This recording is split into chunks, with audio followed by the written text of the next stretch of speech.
Anyone who has honestly grappled with the climate emergency has faced this question. What difference does it make? What difference does it make if I go vegan, or drive electric, or get naked and go live in a mud shack foraging for berries? I'm just one person. My actions feel so small compared to the enormity of climate change.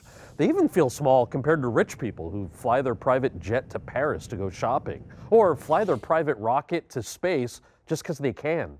And they feel especially small compared to governments, institutions, and corporations. According to the nonprofit Climate Accountability Institute, only 100 companies have been responsible for 52% of global industrial emissions since the dawn of the industrial era. Interestingly, one of those 100 companies, BP, British Petroleum, has done a lot to promote the idea that your individual actions do make a very real difference to the climate.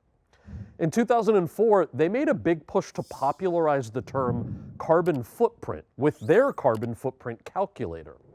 Now, I'll be honest, when I first heard this, I was super confused. Like, why would one of the world's major carbon emitters want to draw more attention to carbon emissions?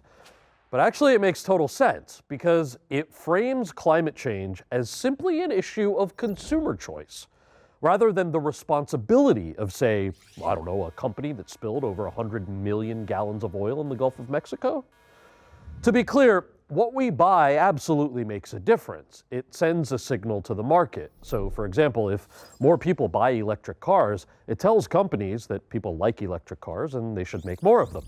But focusing only on those purchases misses an important point. We're not just consumers. We're also citizens. And our power as citizens extends far beyond how much money we have in our wallet. So what kind of power am I talking about? Well, for one thing, we have the power to vote. We can elect people to enact policies that reduce emissions, with punishments like fines for methane leaks, or incentives like federal loans for renewable energy projects. But what if voting doesn't get us what we want? What if we live in a country, not naming any names, where political power is intertwined with a campaign finance system that puts enormous pressure on politicians to act on behalf of wealthy private interests rather than the public good? Well, you can run for office yourself and try to resist those pressures, or you can go outside of the political system, team up with other citizens, and try activism.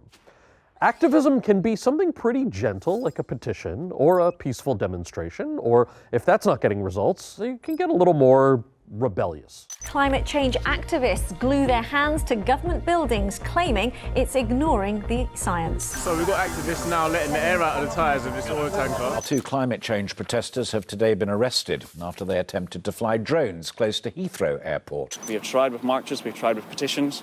They have not listened to us.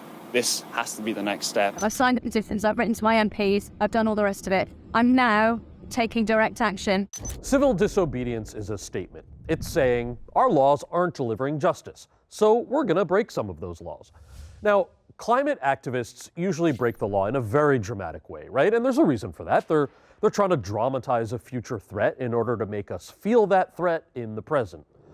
But that can also create backlash. When you stop traffic to try to make a point, people might see you as the threat instead of climate change.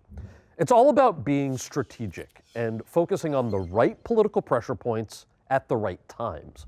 Whatever your feelings are about activism, historically, it can get results. Former German Chancellor Angela Merkel said young activists like Greta Thunberg helped speed up a massive German climate law in 2019. And it's pretty doubtful President Biden would have signed the biggest climate legislation in U.S. history if it weren't for years of pressure from millions of climate activists. So what's the right way to use our power? Is it reducing our personal carbon footprint, or voting, or attending a demonstration, or getting naked and living in a mud shack foraging for berries? The answer, of course, is that there is no single right way. You have power and lots of options on how to use it.